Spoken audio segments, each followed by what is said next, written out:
Ideally, we get everybody through this in your first 30, 60 days. We got really good about pushing everybody through, moving into the building and in our first several months in the building, and then we got overtaken by daily events. So we're playing some catch up. Thank you for being here in person. I think it's more interesting in person, then you don't have to worry about a test, because we're probably going to make a little 10-question online quiz for the people who watch it online to make sure that they actually watch it. So you're good. So we'll be a little over an hour. This is very casual. I'm going to move pretty quickly, but if there's something that you want to ask, please stop and just ask, okay? I have done this many, many times, and sometimes I take for granted that what I'm saying is very clear, and so if it's not, feel free to wave me down. If there's anything that we talk about this morning that you think, wow, I'm really interested in that and I'd like to know more, but maybe now is not a good time, just make a note. You all know that I'm always here, and I'm happy to go into further detail. This used to be a really much longer training, but we've pulled a lot of that out with some of the pieces that we do online now. So what we're really going to talk about today is really two buckets. The first bucket is learning about the why, a little bit about this organization we work for, because what we are doing here, the things that you all do here, and you're all fitness related, could be done in lots of other places. But there are things about our organization that make us very different and very unique, and we want you to understand that and have an appreciation for that.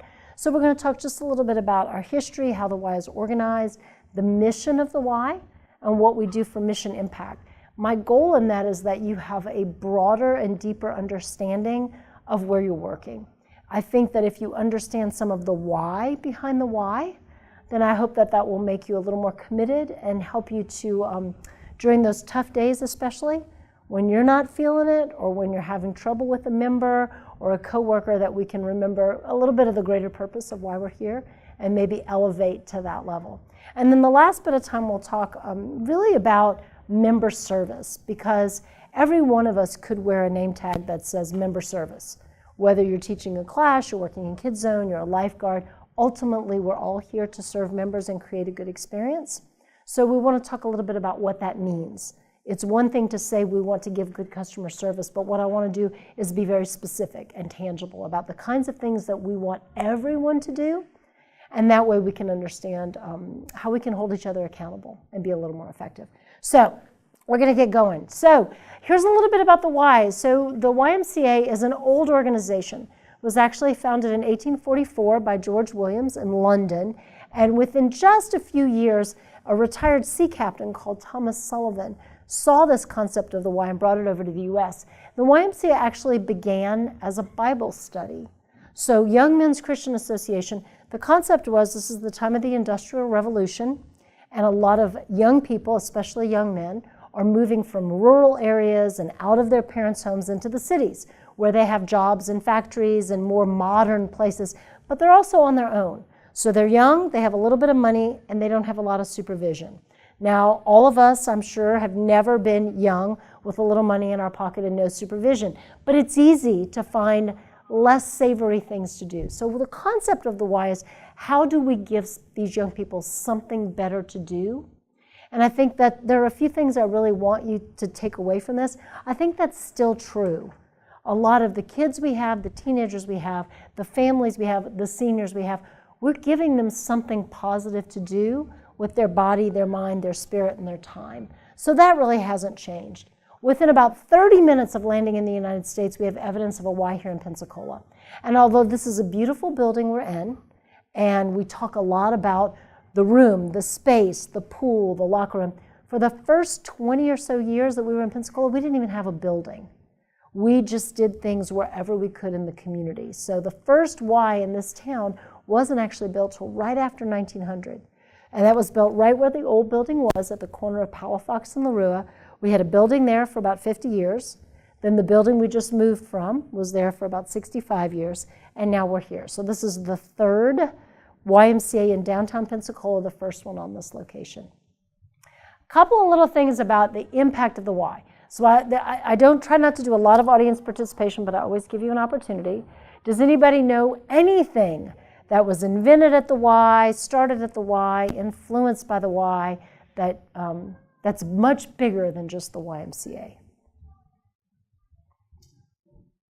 think from the history that I know, we did things like in World War We did a lot of things after the war. That's a good one. That's a good one. Okay, watch this. Ready?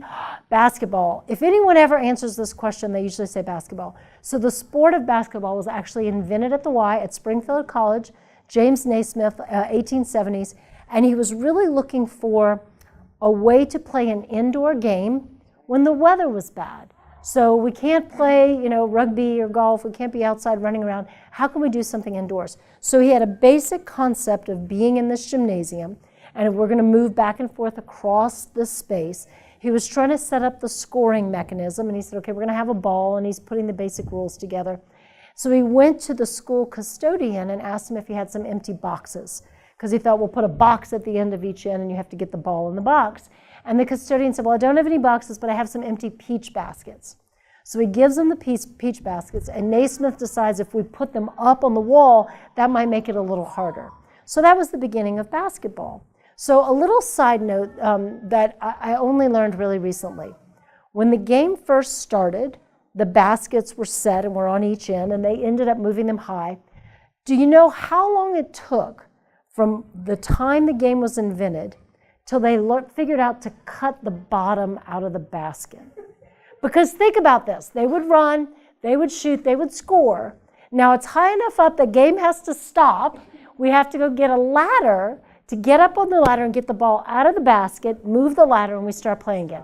How long do you think it took for them to figure out, for someone to say, we should cut a hole in the basket? It took 7 years. 7 years. So they played the game. They played the game for 7 years, stopping and getting out before somebody said, what if we just cut the bottom out? And then when the ball comes through, we just keep playing. And I say that because here's a little, every now and then I'm going to stop and say, this is what I want you to take away. If you're writing things down, there's only a handful. Sometimes just because we've been doing something a certain way for a long time, that's not the best way to do it. So even if we've been going down the same little path, and you all, you're all women in this room today, as the women on the front line are far more likely to figure out a better way to do something than I am. Because you're right there, okay? So this is something we depend on you to do. You see something, you say, gosh, I think we could tweak this. If we need to cut the hole out of the basket, then you should say, hey, what if we cut the hole out of the basket? You could change the game. All right, in addition to basketball, volleyball is a YMCA invention. The whole concept of work study and staff certifications all started at the Y. In addition, we influenced a lot of other organizations. So you talked about after in the war. The USO had a lot of YMCA influence. Here locally, we kept the local USO going after World War II when it was really under a lot of pressure and strain. But the Peace Corps, the Boy Scouts, Campfire, these are all things we worked with. The whole idea of a structured swim lesson, how we do swim education to teach people water safety and swimming, is totally a Y invention. And then there are a lot of things that we all take for granted. Racquetball was first played at a Y. The Gideons, who leave Bibles in hotel rooms in many places nationally. Toastmasters, which is helping people to learn public speaking. And then Father's Day. Father's Day is actually a creation of a young woman wanted to honor her dad with a special day, and it was first celebrated at the Y. So this just shows you how much impact we have beyond just our four walls. So a little bit of unique information about our Y, about the Y as an organization. So YMCAs are bottoms-up organizations. And what that means is we do have a national office in Chicago, but that office does not tell us what to do. So when we decided to build the YMCA in Navarre, when we decided to build this building, that happened because we as a local Y saw a need, met with our local community, had people say, this is what we think we need to do.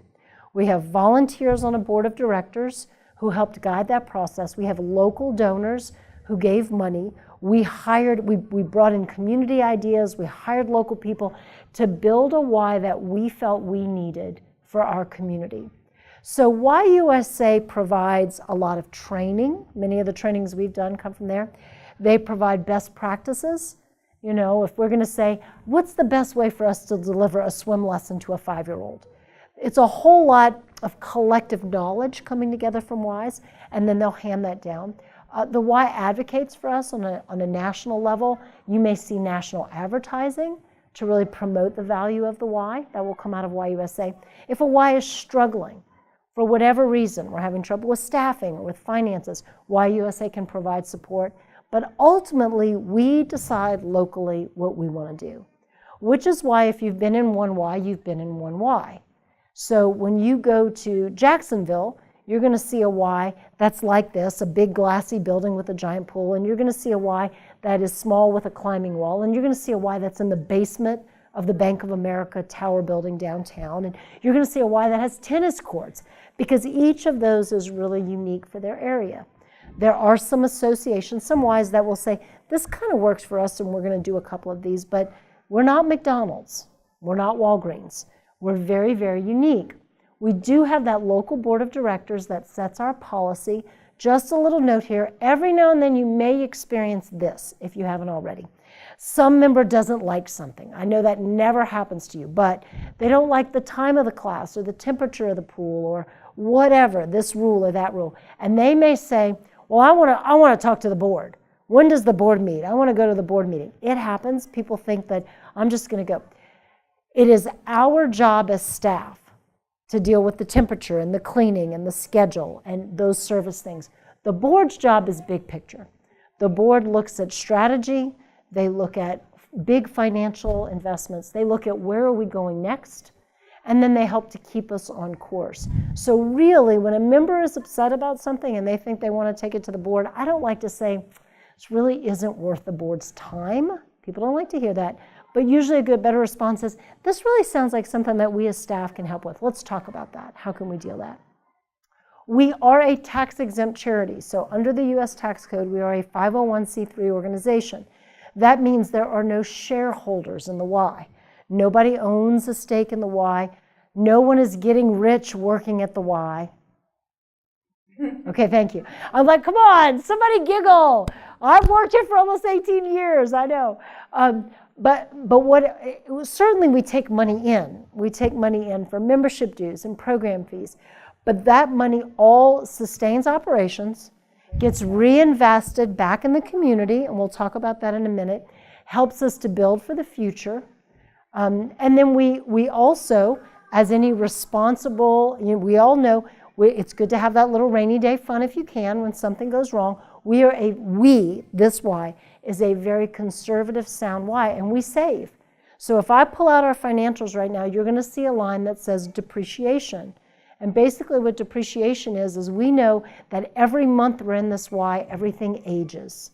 The air conditioner units get older, the carpet gets older, the treadmills get older, and we need to be prepared to replace those. So we're constantly setting aside a reserve fund to be able to do that.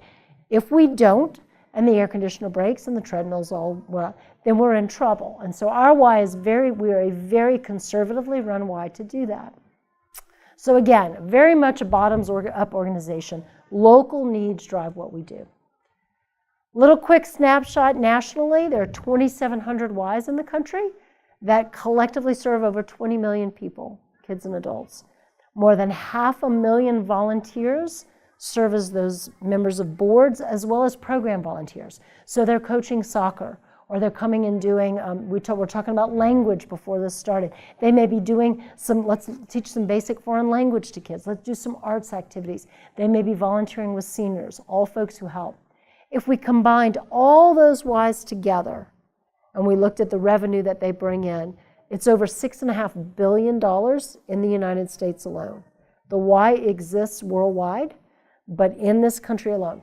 The operative difference, and every now and then we'll have people who might say, you're the Y, but you're not really a charitable organization. You're just a fancy gym with a lot of treadmills and glass, okay? So here's another thing for you to remember. When someone says that, we can respond by saying, people give to our Y so that we can give back. $1 billion of that $6.5 billion is money people give to us, not for membership, not for programs, but charitably donate so that we can accomplish our purposes. This project alone here, Bear Levin Studer, is a $16 million project.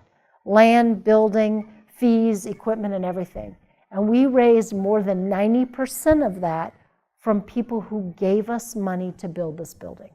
We could have gone out and borrowed it from the bank, and some Ys do, and then now you've got a customer, a big customer called the bank, and instead we had people who believed in what we were doing enough to give us the money to build that. Now every year we have people who give us money to help us make sure that everyone can be a part of the Y. So this is always part of our response. I don't know anybody who's giving to an Anytime Fitness, a Powerhouse Gym, a SNAP, a CrossFit, so that they can accomplish charitable purposes. Doesn't exist. These are some great photos. Most of these photos are, you'll find them in our history book. You'll find them displayed in our walls. If you like history, I encourage you to go and dig around. I have some books we can share. This is the oldest photo that I've been able to find from our Ys from 1911. And the original actually has the press mark in it from the photographer. This is a night school class. So this was something really early we did downtown, was more of some educational outreach to young men. This is an old kids basketball photo. And we have lots and lots of these that are taken in our Y. This is from 1949. And the reason that I put this one here is because the little boy in the middle of the back row is Fred Levin. And so the Bear Levin Studer Y is part of the Levin family. Fred himself talks about being a little boy and coming to the Y every day. And to me, this is a great lesson of the inclusivity of the Y, because Fred Levin is the child of immigrants. His parents were Jewish people in this community early on, in very much a minority. They worked to earn their living. And so here you have this young kid from a Jewish family coming to the Young Men's Christian Association and befriending the director at the time, Mr. Hollis Williams, who was a very early African-American community leader. And Fred will tell you, Hollis Williams saved my life. The Y saved my life, because Fred was not a very good kid. And early on, their story goes, and if I hadn't heard the story, I have the story directly from Fred's mouth. He got caught in a back stairwell of the Y shooting dice and taking bets. And this was clearly not YMCA behavior. So it would have been really easy to just kick him out. And instead, the leadership at the Y said, Fred, we're going to give you another chance. This is not what we do here. Here's the rules. We're watching you. You can stay, but this is what we expect. And Fred says, that was a real moment where as a kid, I could go in one direction or another. And here were some adults who cared about me and who gave me a chance to do what we talked about at the beginning, spend my time doing something better, to be at the Y. Early swim lessons in our Y. This is actually in the pool at the old downtown that was just leveled, that we just moved from. Pioneer in swim lessons. The first indoor pool anywhere in Northwest Florida was the pool at the 1951 Y that we just left. So that's an early parent taught. This is a photo from when we were running the USO. We mentioned that earlier. The local USO was in danger of collapsing after World War II. They were just struggling to stay on their feet. We ran that organization in a military town. Felt like that was pretty important. A couple of photos from the Northeast Y over on Langley Avenue. Some early field activities, football and archery. We've had that property for quite some time. Began operating it with the building in the late 80s. And then this is a photo from before there even was a Pullum Y. And I'll show you, you'll see an aerial shot if you haven't seen it. But this is, I put this photo here to just remind myself of vision. The Pullum family in Navarre felt really strongly that every child should have the opportunity to learn to swim. They said the tragedy of drowning is something that should never exist. And we live in a community that's surrounded by water. So they donated the property and the initial gift to build a Y. And while we were doing all this, we did backyard swim lessons. One of the places we did backyard swim lessons was in the Pullum family pool. But there was no place in Santa Rosa County where a member of the community could go and take a swim lesson. You had to be part of a gated community that had a pool. There was no community access pool. So that was the concept that began the Pullum Y. And you'll see in the next slide what it looks like today. So we all know about Bear Levin Studio. This is where we are today, the third actual building that exists here downtown. I put a little bit of a note here. No one in here today is membership. Every now and then when I do these trainings, I have someone who works in membership. A unit is a membership entity. It could be an individual adult, it could be a couple, it could be a parent and children, it could be mom, dad, and 8 kids. So that unit can either be an individual, a household, a senior, a young adult. The member is each individual member. So I want you to kind of note these, and we'll look at the difference in the structures of our Ys just in our association. Does that include employees? That does. That sure does include employees. The Pullum family Y, and these are really fresh numbers. These numbers are numbers I pulled just in the last week. They will fluctuate, but these are pretty stable. That is an aerial shot of the pool out at the Pullum Y in Navarre. That is actually our pool. Have any of you been there?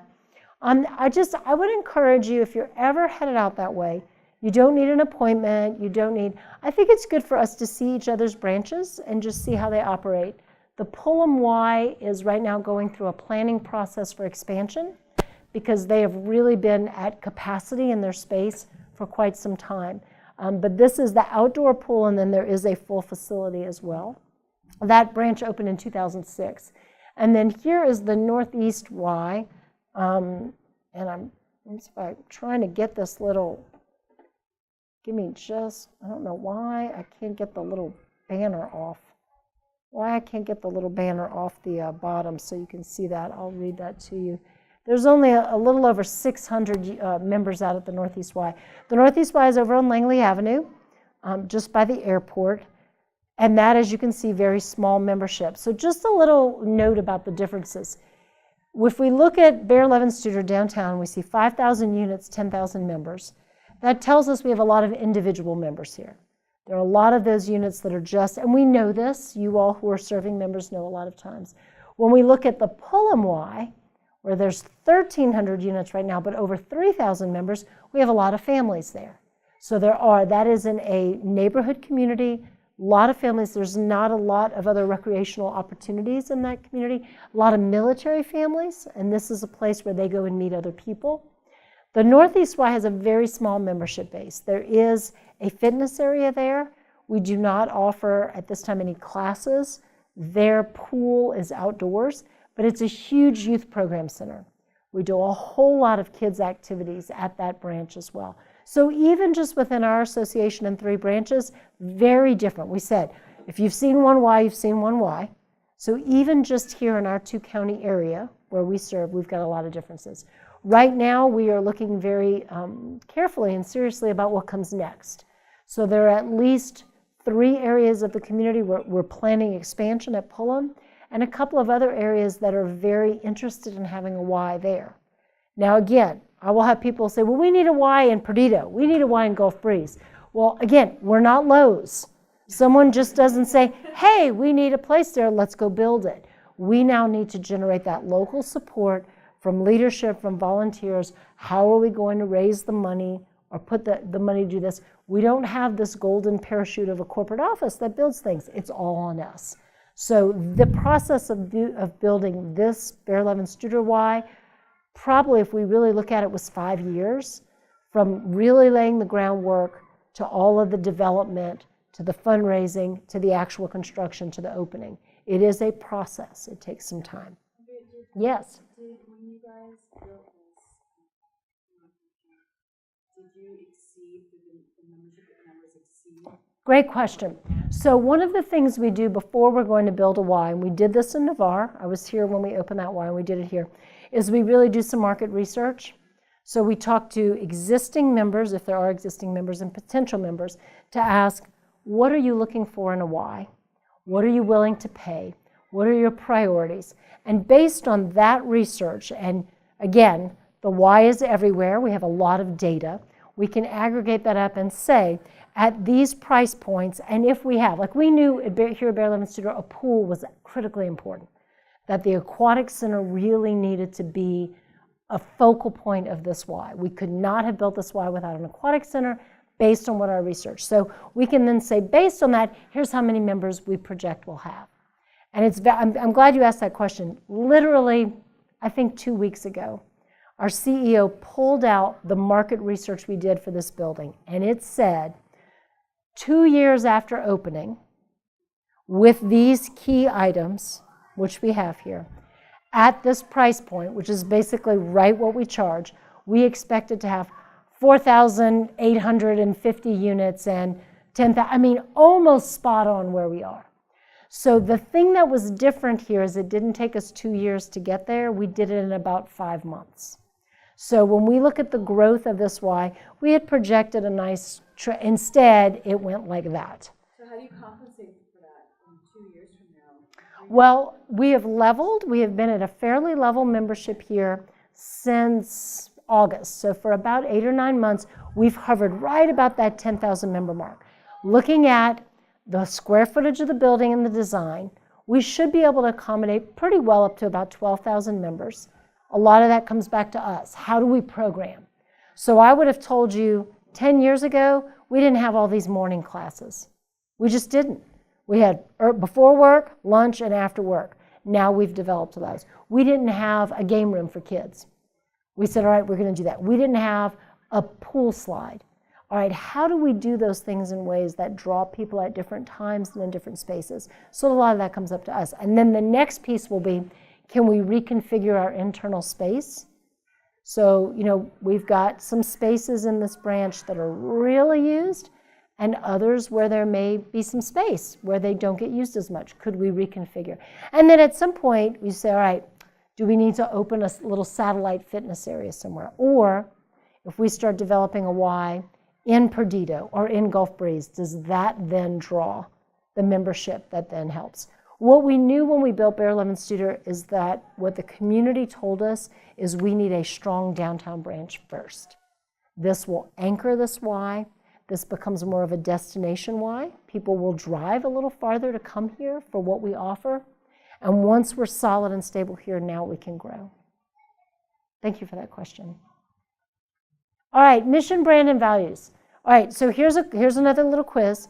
Does anybody know the mission of the Y? Or does anybody want to take a stab at some part of the mission of the Y?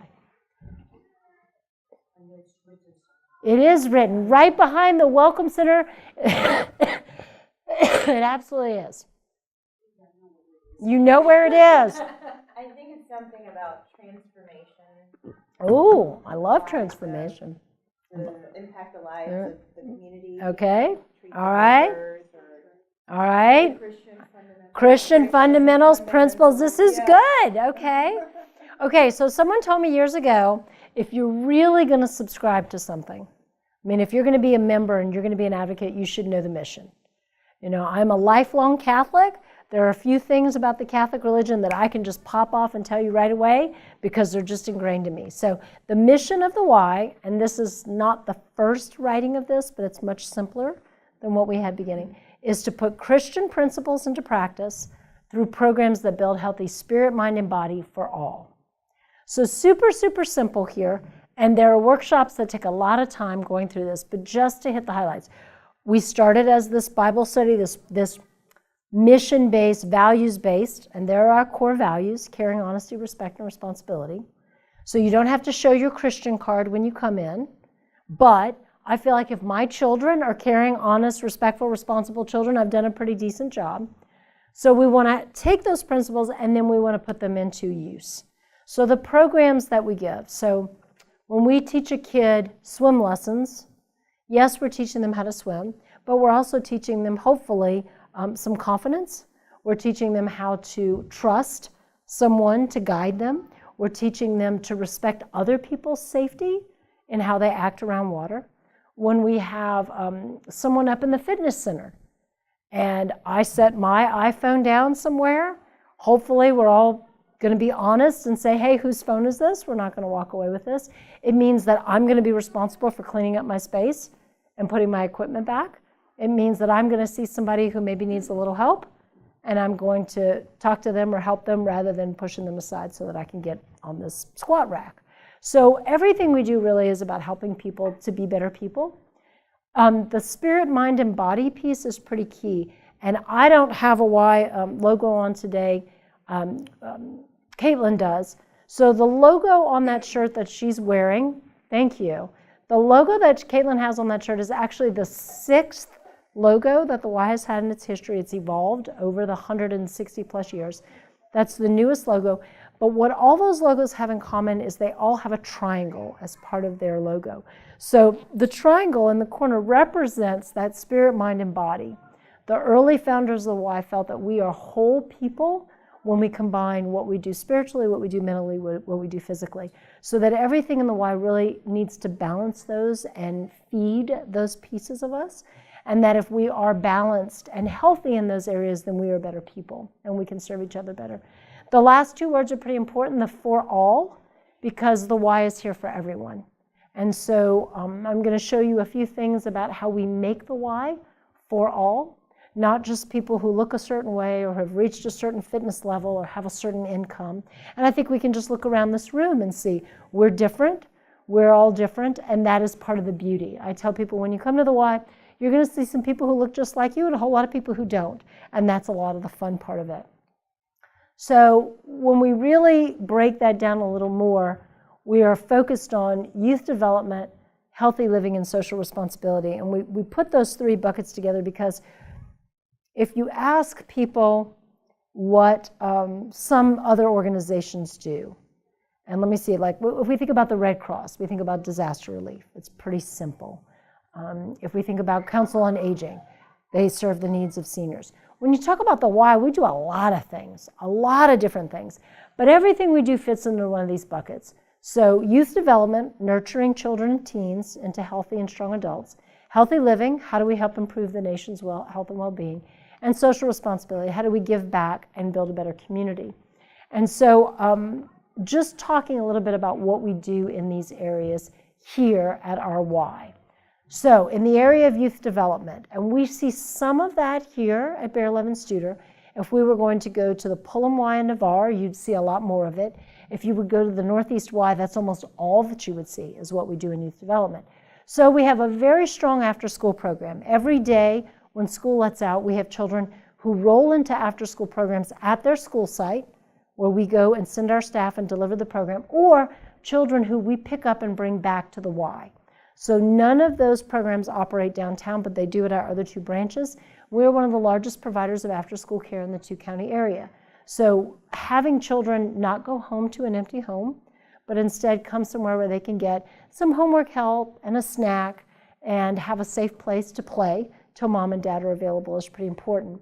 We then blow that up during the summer and do summer day camps. So that same concept goes for an entire day. There are many Ys who have resident camps where kids can go overnight for a weekend or a week or a long period. We don't have those, but a lot of Ys do. Our sports program is very strong. I love this because I love the all girls. I'm like, yay, girl power.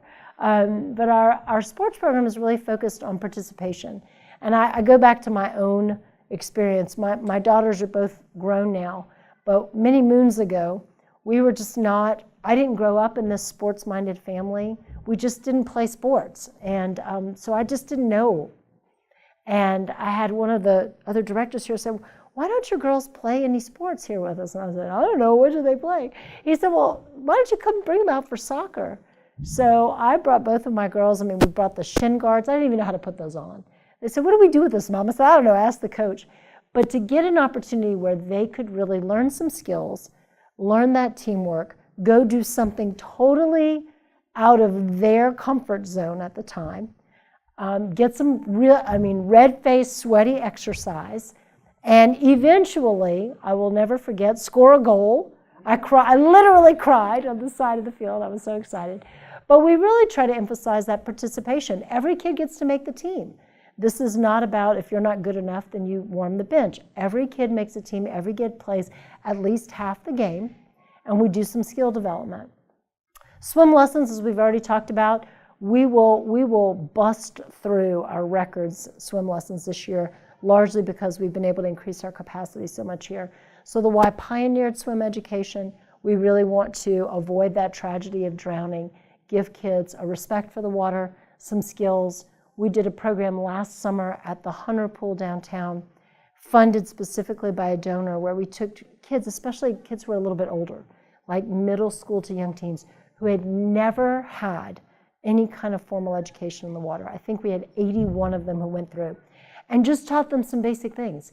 If you fall in or you jump in, how do you find the bottom, turn around, press your feet off the bottom, and get yourself safely back to the wall? Some of these young people had never had, they were desperately afraid. So to be able to give them a potentially life-saving skill and help them feel like I can now be a part of this activity because I now know how to keep myself safe. So we were able to put a bunch of youth through that. Super awesome. We have a voluntary pre-kindergarten program at our Pullman branch that helps prepare kids for school. And we've had 100% preparation, that rate of kids who test as ready for school. We've done an excellent job with that program at Pullman. We have lots of little specialty programs, and this is actually from the Pullman branch as well. This photo is very dated, but I absolutely love it. I absolutely love it. See, and I'm going to tell you, the reason that this program exists is because we had a member at the Pullman Y who was a dancer, and she loved to dance. And she wanted to bring that to the Y, and she started it. It was completely a volunteer-based program. Every Friday afternoon, you can see the little bar is made of PVC. We said, how do we create something where these little girls can come and have that experience and learn these things in a setting in the Y that's not too competitive. It doesn't expect they're all going to be New York ballerinas, but that they can actually learn and grow. So a lot of little specialty programs. We also have a mentoring program that we do in partnership with Big Brothers Big Sisters that operates out of our Northeast branch. So a lot of young people who maybe are some special circumstances that may not go into some other mentoring programs that we work with to help them. And we do that in a group setting, so we get that community. So every year, I tally up, and I do this personally, I tally up everything that we give back. The amount of direct scholarship assistance, the subsidies that come through the Y, the educational pieces we give out, the community involvement, all the groups who use the Y and deliver their programs to the Y, and we actually monetize that. And in 2017, we gave back almost $150,000 in youth development. So in all of these programs, impacting people who otherwise might have had an opportunity to be a part of the Y. Healthy living, I think we're in this room, we're all pretty familiar with. So here's a lot of folks of people at a couple of our branches exercising individually and in group classes, doing working as a family, working with friends, working individually, perhaps with trainers. And we all know, all of us in this room, I think, are probably much more aware than a lot of other folks about how sedentary and unhealthy our nation is becoming, the rate of chronic disease, and people who are not just, they're impeding their quality of life and also really putting a burden on our national healthcare system for not being active and taking care of themselves. So the Y really sees this as a huge need. But we also believe that everybody should have that opportunity. So if you want to be a member of the Y and you have a financial need, we will review where you are and award you a reduced membership. So those memberships can go anywhere from maybe somebody just says, I just can't pay that $50 joiner's fee. Once I get past that barrier, I can do it. But it could be the senior who's on disability, the family whose dad just lost their job, the woman or the man who is now faced with being a single parent, the young person who's just trying to get on their feet and get their life started. Whatever your situation is, we will reduce your membership based on your individual need. So that can go down to as little as a third of the normal price. And you get set up then with access like everyone else. So once we've gone through that process, nobody knows that you're a member who's on Y assistance. You have that opportunity like anyone else. There's no cap on that program. So sometimes we have people who come in who just need help. I just need I need to get over this bump for the next 4 months, 6 months, a year. We have people who have been part of our financial assistance program for years because this is their situation. That's where they're going to be. And so we want to make that accessible to them. And then we come back to the social responsibility area. So these are sometimes a little harder to see. We have a huge volunteer presence and people who have contributed in kind that we work with. We do some very niche programs, some specialty programs. This is a photo from our Halloween at the YMCA event, which we have done now for over 20 years. Right now we host it at the Grand Hotel downtown. It's been at many locations, but we've been there for some time. And we work with the school system to identify children who are at a high level of special needs. So you can see this child here who is wheelchair bound, Some of the kids who come to this event are in wheelchairs, they have feeding tubes, they may be severely on the autistic spectrum. Kids who are probably going to have a little bit of a harder time going to a typical fall festival or trick-or-treating event. The National Y challenged Ys a couple of decades ago to do something creative with Halloween. Halloween sometimes gets a bad rap, and so we were trying to come up with how do we do some things that are different, and this is how this Y interpreted it.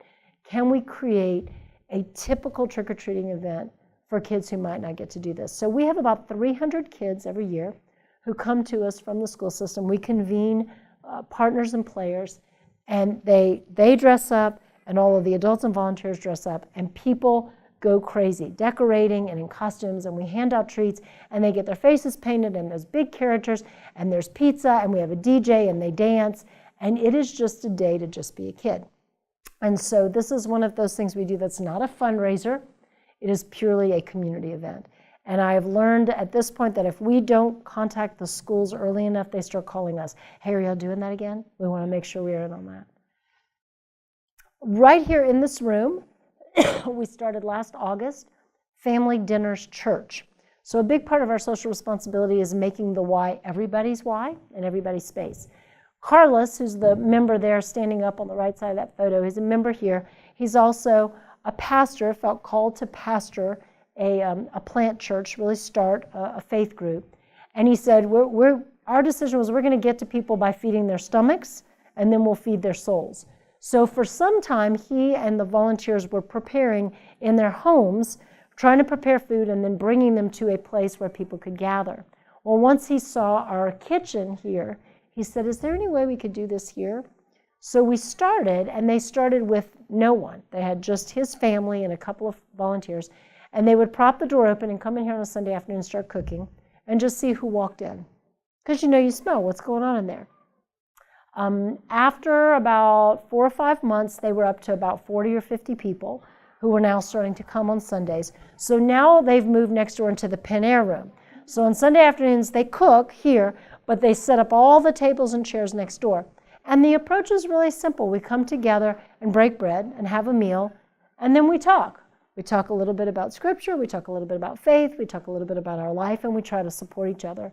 And Carlos has a mixture of people who were in this little group, members who are here, some young people, some staff, people who have said this has now become part of their community.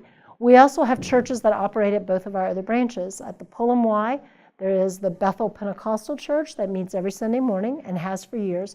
At the Northeast Y, we have a group called Hoops Church. And for them, instead of food, it's basketball. So they play, get everybody tired and active, and then they come together to talk. So again, how do we use the Y to convene people and then make a change in their life? Finally, we have lots of others. This is Special Olympics basketball. We have a lot of groups that use the Y. So whether it is Special Olympics basketball and volleyball, we have the Early Steps program, which is an early intervention program that works with kids. We have seeing eye dogs who get trained at the Y. We have scouts who come and do badge testing at the Y. We'll always have military who the guys will show up and they have to pass a swim test. We come and we work with them. We train lifeguards. Anything that can happen in our space, we're going to make that happen. So we gave away almost $150,000 of support and facility use for people who just use the Y for free and who build their programs here. So when we add all of those things up and we look at what that was last year, we gave back more than $500,000. So $521,700. I'm still getting that exact number nailed. So I told you a couple things I want you to take away. You don't have to learn that number exactly, but this is easy, $500,000.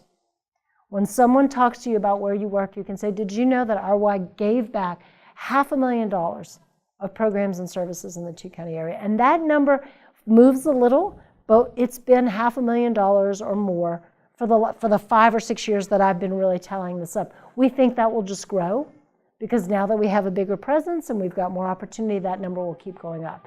So those are specifically programs and services that if we weren't here doing them, there would be a gap. So either people would not have access or someone else would need to fill that. So yes, this is part of our mission impact and our charitable commitment back to the community. Okay, Any questions about any of that stands out in your mind? Okay, we're going to move into the back half of our time together and talk about the member experience, the member experience. And what I want to do is hit on those big buckets that are important for everyone. Most of these things, I think, go without saying, but I think when we say them, we make them tangible and specific, and then I hold you accountable, you hold me accountable, we remind each other. So safety is absolutely critical. We are in an environment where dangerous things can happen.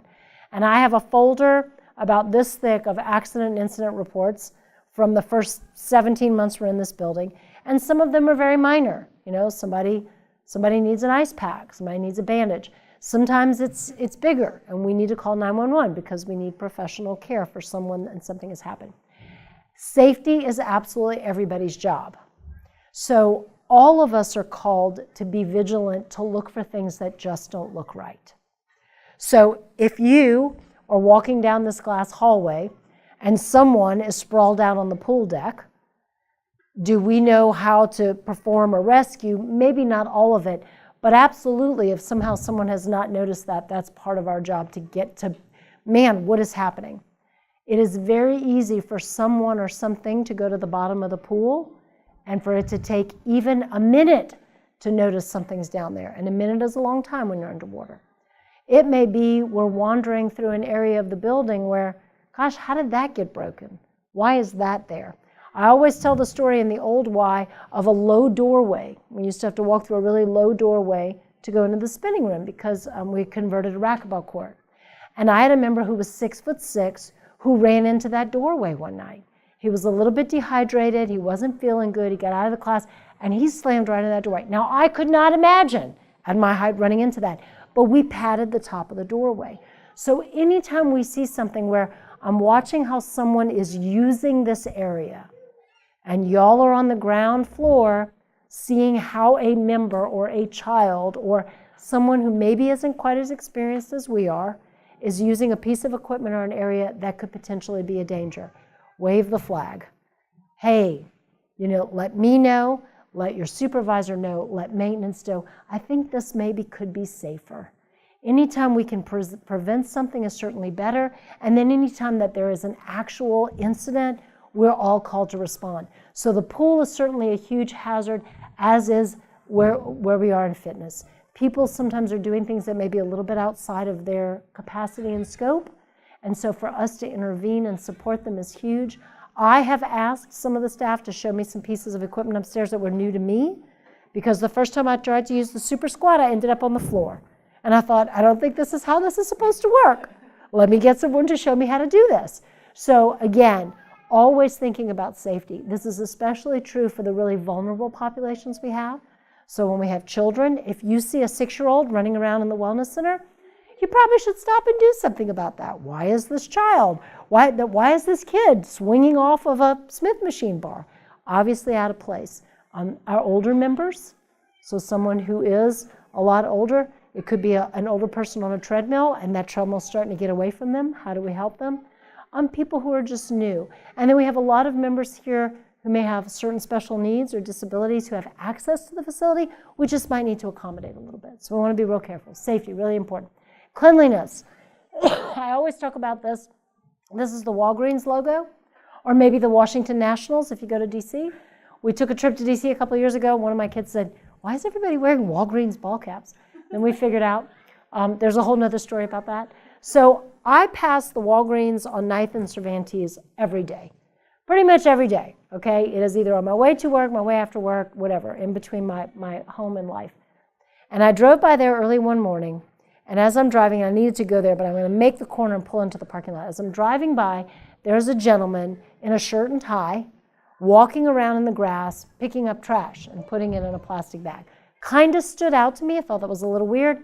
I go in the store to buy what I need, and when I come to the counter, that guy is at the front counter. He has a name tag on, and he's an assistant manager. And I asked him, I said, was that just you outside picking up the trash? He said it was. I said, tell me about that. And he said, that is part of what we think is our responsibility. Even though it's not really our property, it's our corner, and we want our corner to look good. He said, so the first thing you do when you come in the morning as the manager is you put on your gloves and you get your bag and you go pick up trash from the night before. And I just thought that's a really powerful message that says all of us can do that little part. So I have picked up some really yucky things outside. I mean, sometimes I'm like, I don't even know what this is, but I don't want it in my flower bed. And I think we can all do that. Yes, we have a maintenance staff. It is not necessarily your job as a yoga instructor to go find a mop and a bucket and mop the room before your class. However, if you see a spill, we can clean it up, or we can find someone who can. If there is trash on the ground, we can pick it up. We can get that out of the way. If we see something that's broken, clearly broken or in a mess, if we can't do something about it, we can at least let someone know who can. So I have all the time, I go sometimes find a mop, here's a big puddle, I'm gonna go, I get the little wipes and wipe down the coffee bar. Those little things make a difference. And here's why. Not only does it help, but it sends a very clear message that this is our house and we're gonna take care of our house. And if a member sees you or me walk over something and not do something about it, then why would they do something about it? But if they see us modeling that behavior, then we're saying this is what we do here and this is what we expect. So really little simple things that we can, and we can teach you. I know how to change the toilet paper and refill the paper towels and all. If you've got a minute, learn how to do that. I mean, you're working on the floor and you're doing that, but I know, I may go in the spinning room and there's no towels in there.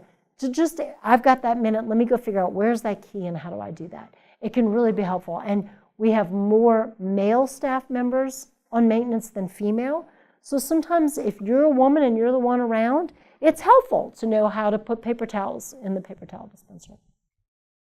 So we look at the big picture of member service, and we can call this whatever you want. I think all of us are customers in some parts of our life. We all go and are the person who is purchasing or buying. And if we really look at how we're treated, I feel like there are times where, here's my money, give me my stuff, and we go. And then there are times where, wow, somebody really did an amazing job with me. And that really will stick with you. And then there are times where somebody really did a terrible job with me. And you're going to probably go tell all your friends. I shared with a few of you right before, we were just traveling in Mexico City. And we went out to one nice restaurant, had one nice dinner. And the waiter, I don't think spoke any English. And my daughter is very, very proficient in her Spanish. But he was so patient with us. He slowed down. He'd ask her questions. My husband was trying to figure out this drink or that drink, this appetizer or that appetizer. And that waiter knew very clearly that we were out of our element. And so he took the time to really slow down, to recommend things, to be a little bit extra attentive to us. And it just made me feel comfortable. It made me feel more comfortable in a place where I was definitely out of my element. And I enjoyed my meal. I really enjoyed my meal. We tipped him a little bit more than, would have been standard.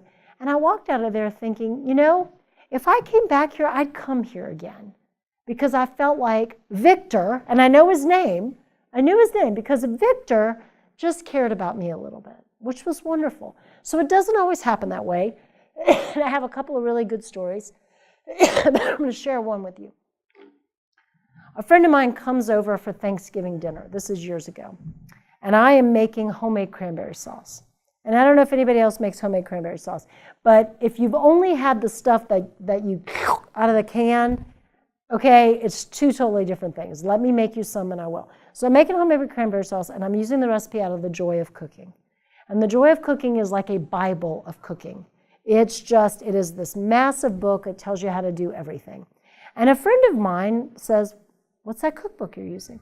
So I show it and it's really fascinated, paging through the cookbook and all this. So I think, I'm going to get this cookbook as a gift. I'll give this to my friend for Christmas. So this was a couple of years after Hurricane Ivan came through. And Books A Million, the Books A Million on David's Highway had just had a ton of damage. They had been closed for a long time. They had just reopened.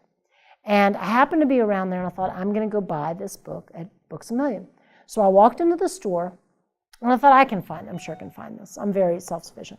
So I made a loop all the way around and couldn't find the cooking section. And so I go back up to the front, and there's an area that says customer service, but nobody's there. And there are 2 cashiers on registers, and they're pretty, focused with what they're doing.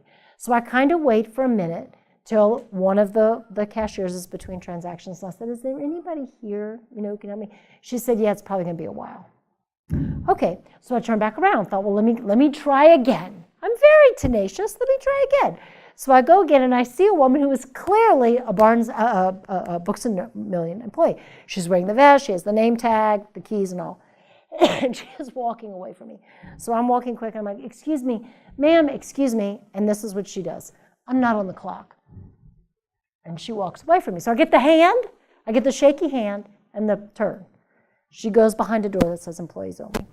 I thought, wow. So I stood there for a minute, and I walked out. And I got in my car, and I drove to Barnes & Noble, because that was where I had been shopping when I needed things like this. I walked into Barnes & Noble, right in the middle of the stores, the little help kiosk. There are people there. Before I even get there, someone walks around and says, what can I help you find today? I said, well, I'm looking for this cookbook called The Joy of Cooking. I don't know. She goes, I know exactly what you're talking about. Let me take you there. She walks me to the shelf. She bends down. She says, well, we have it in a hardcover. We have it in a softcover. And we have it in the spiral brown, which is my favorite because it lays really flat on the table. I said, ooh, I like the spiral brown. I wish I had the spiral brown. She says, wait, this one has a defective cover. We shouldn't sell that. Let me get you one. That's right. She said, is this what you're looking for? I said, that's exactly what I'm looking for. She said, is there anything else I can help you find? I said, no, that's it. 60 seconds, maybe 90 seconds. She said, thanks for shopping. She goes off. I go, I check out. They're really nice to me. And I asked the cashier, I said, is there a manager here? And she says, is there something that I can help you with? I said, no, it's not a bad thing. It's a good thing. So I told him, here's what happened to me. And he said, when Books A Million reopened, we were worried that people who were coming here would go back. And we said, you know what? We're just going to keep doing what we're doing, which is really trying to be proactive, friendly, helpful, efficient, and people will decide for themselves. Now, I'm just going to tell you that happened to me 12 years ago, a long time ago, and I have never gone to Books A Million since. I go to Barnes & Noble all the time. I have the little member card. I buy Christmas stuff there. I buy books there. I buy little gifts there. Sometimes I just go walk around because I think it's just a nice place to hang out. So if that kind of a simple experience can make that, we've all had those experiences. So my challenge to you as we talk about, and we're just going to zip through this, very specific things. How do you create, for the members that you work with, how do you create that little extra that really doesn't cost anything, that just takes that little step up? How do we do it? So let's talk we're going to run through some specific things. How do we communicate with people? Smile. We smile. We introduce ourselves. We shake hands. So I'm here to tell you, I've been here a long time, and I go do this. Hi, I'm Andrea. What's your name? Samantha. Hi, Samantha. It's so good to meet you. No one has ever refused to tell me their name, ever. Now, maybe 3 days later, I see her again and go, gosh, I know I met her. I know we met a couple days ago. Please forgive me. What was your name again? Susan. Oh, Susan, so thank you. Okay, that was very cute. No one has ever refused to tell me their name a second time. So we have 10,000 members at Bear Lemon Studer here. There's over 3,000 members at Pullum. You can't know everybody, but you can know the people who come to your class. You can know the people who walk in on your shift every day, and knowing them by name and introducing. If we step into that space first and introduce ourselves first, it makes all the difference. Listening is a huge part of this. Going through that listen first training is really critical. Sometimes people here just want to be heard. I went to go to the ladies' room a couple of months ago and ran into a member I hadn't seen in a long time. And I said, wow, I haven't seen you here. And then he opened up and started to share with me a very tragic personal event that happened last fall that absolutely changed his life. And we are not close friends, but at that moment, something about what I did or said I would stop. And I spent 25 minutes listening to him talk about losing his wife and the impact that had on his family, and sharing photos with me and how they're honoring her memory and how he's coping. And I thought, you know what? I didn't give him any answers. I just gave them a little time and just listened. If people are trying to reach us, getting back to them, some of you may have that more than others, but closing that loop and communicating back is really important. Communication, super important. Positive language. I am a big hater of they. So when someone says, gosh, Shahana, this class used to be at 9:30 and now it's at 10, and you say, well, they changed the schedule. You're part of us now, so we talk in the first person. We did this, we did that. It doesn't mean you personally did it, but we as the Y, we can do this. We can help you. Yes, we have a rule about kids being swim tested, and it's for their safety. Yes, whenever I hear someone on staff saying they, as if to imply someone else is making all these decisions, I say we need to own it. If you think something that we are doing is not on target, then you come and say, why are we doing it this way, and could we do this? So this is about how we own this together, okay? So really, really important. When we throw that off on someone else, the member then, it's like, oh, I'm colluding with the members. We are all in this together. This is a we. So the really great things we can say. We can thank people. Thanks for waiting. Thanks for your understanding. Thanks for being patient. I much prefer to do this than say, sorry. I always tell the welcome center this. Don't put out a sign that says sorry for the inconvenience. One, you have to spell inconvenience, and nobody ever spells that right. And then two, it's just kind of to say instead, you know, we're not going to have a yoga class tonight, but we do have a hip hop dance. Thanks for your understanding. Thanks for your flexibility. So powerful to be able to do this. What can I do for you? What can I do for you? That how can I help you? I think in fitness, we all know that look on someone's face that says, I am really scared. I have never done a Tabata class or a spinning class or a body pump class. I don't know. We know that you can peg it from a mile away. If you're standing on the fitness floor, the person who walks up and looks around going, what is happening here? Everybody else looks like they know what they're doing. All these machines look really scary to me, and I am alone. I've been exercising pretty seriously for 25 years now in these kind of environments, and when I walk into a new fitness area, it takes me a few minutes to figure it out, and I'm pretty fearless and don't care if I embarrass myself. The average person who has not done this or not done this in a long time can be overwhelmed. So how can we help them? Love to focus on the positive. If the pool is closed, I don't like to say the pool is closed today. I say the pool will reopen tomorrow at 7 a.m. How do we shift that? This happens in wellness all the time. Would it be okay for me to show you a better, hey, are you really trying to work on that back? Can I show you a better way you might get better results? Men usually respond to that better. You know, I do this in spinning all the time. Are you comfortable on your bike? I think if you were a little higher, you might be more comfortable and get a little more power out of your pedal. I mean, in yoga, all the time, trying to adjust somebody. We always need to ask permission. I'm an instructor. Is it okay for me to touch you? Some people don't want to be touched, and that's okay. And if somebody puts you off, that's fine, but sometimes we can just ask. You can't know everything, but you can find out. Let me find somebody who can help you with that. Let me give you a better. I always say, think about the language Disney uses. If you go to Disney World and they're building a new attraction, there's a fence. And the fence does not have a sign on it that says, please pardon our inconvenience, this is closed. It says, behind this wall, building for your future magical entertainment, opening summer 2019. And you think, I want to know what's behind the wall. I want to come back next year. I mean, this is it. So how do we be positive about things? Attitude and ownership, guys. I really think it's about owning it. You know, who needs help? I think both of these people, if we saw them, can I carry one of the babies for you? Can I get the door for you? Helping people really is not gender specific or age specific or ability. It's just human. So how do we do these little things? Traveling on this plane last week, there was a woman with 3 little kids, and she's trying to shuffle them all through. I said, let me help you. Let me help you get your bins of everybody's shoes and belts and backpacks through. She said, oh, thank you.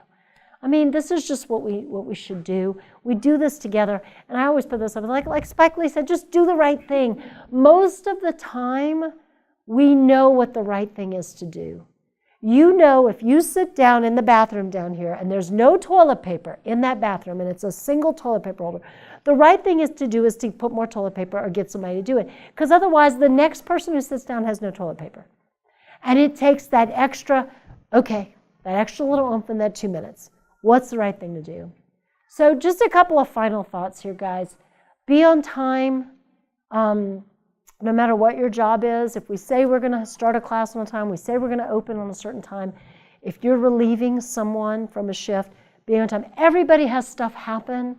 Everybody's car break down, your grandma goes in the hospital, your cat's sick, whatever it is, know how to communicate. We want to be on time and we want to be ready. So all of us do. If you're cramming for an exam all night, you're up with a baby all night, you're dragging my mother would say, dragging the streets till 2 a.m, that's fine, as long as when you're here, you're on time and you're ready.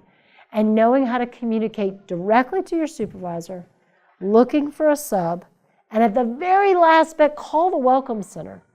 My car is broken down and I don't know when I'm going to get here. We all should be able to communicate that. Be dressed for your job. Our jobs, everyone in this room is a fitness person, so you need to be comfortable, but we still need to look professional. We want to make sure that we're not wearing stuff that has inappropriate language, that's ripped up, that's, whatever. We want to make sure we're representing the Y well. The rules apply to us too. So if a member can't eat on the pool deck, then we can't eat on the pool deck. If a member can't bring their 5-year-old into body pump class, then we can't bring our 5-year-old to body pump class. Whatever it is, if we're asking a member to do something, we need to model that as well. And I think at the end of the day, have fun. Most of the time I have fun here. Some days are not fun. Some days literally are not fun. Today I have to have a 2-hour budget meeting. That's not really fun for me. It's not what motivated me to come work for the Y, but it's part of the job. But most of the time I have fun, and I hope you do too. What's in it for you? Lots of opportunities for training and development. This today, hopefully, has given you a broader sense of what the Y is about, maybe raises some questions in your mind. The things that we do with CPR and first aid, with leadership development, with Listen First, with health and wellness, there's a lot of things we can learn and we can cross-train. If there's something you really feel would help you in your role, ask about it. YUSA has a lot of online learning courses and classes we can send you to that are either free or very inexpensive. If you feel like I should really like to expand my knowledge base to be able to be better in our job, let's talk about it and see if we can help you. The Studer Institute here, United Way, there are groups that offer things. So if you see something, we'd like to be able to help you be better. Obviously, we all know we have member privileges. I work out here 5, sometimes 6 days a week and have for years. Not only does it help me keep my sanity, but it helps me to see things from a member's perspective. When I go into a yoga class, I see what a member's experience. When I take a shower in the locker room, I see what's happening in that. When I go swim in the pool, I know what the pool temperature is. So use the Y. Members will talk to you when you are just working out in a way that they will not talk to you when you are actually working, and that can be really kind of cool. It can give us some insight and help to develop those relationships a little bit better. We can always upgrade too for families, so if anybody has not, we can talk about how we can add on families, the difference. We have had a couple of people inside the organization who have been promoted from within. Now that we are getting bigger, there's actually some opportunities maybe for some internal part-time leadership roles, or some of our newest folks, John Rome, who was our aquatics coordinator here, was hired to be the program director out at Pullum, and then Sierra, who was a swim instructor and working part-time, was then moved into that slot. So we always want to give those opportunities internally if we can. Or maybe you're going to move someplace else.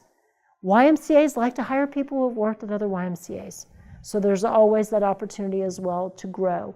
Even if you're not interested in something full-time, if you just, or even, I don't even want 20 hours a week.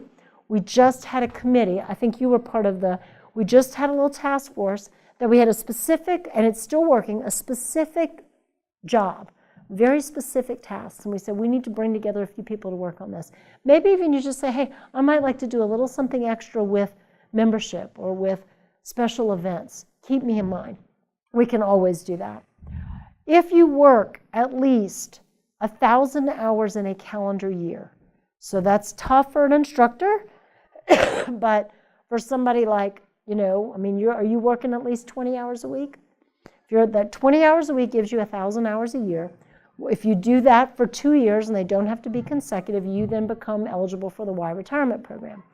And it is a great retirement program. You don't have to track it. We do. The Y actually puts in more than you do, so it's like getting a raise. If you're interested in learning about that, we can tell you a little bit more about that. But we do the tracking, and then once you're enrolled, even if you left the Y or went to another Y, you're still in the program. And I do think, I always put this, I think there's just a chance to make things a little better. Whether that's each other as a fellow staff person or a member, to just take a minute to really care. I think we cannot underestimate the power of what happens at the Y. I've gone to a lot of funerals in my 18 years, and the most recent one I went to was from a member who was in his 90s, and his granddaughter came to me after and said the Y meant so much to my grandfather because he would come there 3 days a week, and he had friends, and he would do his workout, and it was a part of what kept him going, healthy and clear of mind into his 90s. And she said, I'm so glad you came. And she's now a member here at Bear Lemon Studio, and she came and hunted me down.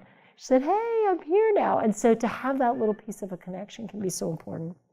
So I'll leave you with this photo, and this is my photo du jour. Okay, so I was asked, okay, so what is this? Hamilton, thank you. The first couple times I used this photo in a training, nobody in the room knew what it was. I thought, where are you people living? Okay, so Hamilton, the hottest thing to hit Broadway since I don't know what. Lin-Manuel Miranda. My 2 daughters are obsessed with this. If I could get them 2 tickets and be able to get them to go see this, of course they want to see Lin-Manuel, who I hear is reprising his role for a Puerto Rico run to raise money for Puerto Rico. So maybe we just have to go there. Both of my daughters were very passionate about theater and about chorus. They did 10 years in the Pensacola Children's Chorus. They did drama and theater when they were in high school. Not at all what they're pursuing in their life, but it was part of their passion and their hobby. And one of the things that used to make them crazy was when they would come home from rehearsal and people were missing. And they would say, my partner, I'm supposed to be dancing with this person, was not there today because, he kind of blew off rehearsal. Or she said she had a test to study for. Well, I had a test too, but this is my commitment and I'm there. And so when that person would be gone, there's a hole. Here's this hole in this gap, and now we're trying to fill that and work around. And then when that person comes back, it's awkward and things just aren't quite right. So I say that to just say every one of us is part of an ensemble cast here. And you may only be here in the mornings. You may only be here on Tuesdays and Thursdays. You may only be here, whatever. But your little space and time that you're here really matters. And when you're missing, and there's a gap. If there's a gap, now that class can't happen, or this member doesn't get helped, or we're scrambling to sign up somebody new, whatever, there's a gap. And so I hope that each of you will be able to really own the part that you play here, no matter how long you're here, whether it's a short time or a long time. And whether you stay with us for, I never thought I'd be with the Y as long as I am. And I really have enjoyed it. And I think as long as I feel I'm still contributing and having a purpose, I'll stay. So I hope that you all feel that way and realize that your part really does matter and that all together we do something pretty cool.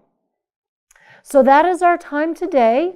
I hope that you all just take a little something away from this, maybe a little bit of a spark that helps you to feel a little more invested in your job. Some of the things that I've shared with you may raise some questions. Let me know. Just kind of take away a few of those little bits and pieces that the Y has its roots in building better people. Go read the mission statement every time you come in and learn it. We give away $500 million to the community every year. That each of us has that little piece and part to build a better community. And I thank you for your time and attention. All right. Make sure you sign in.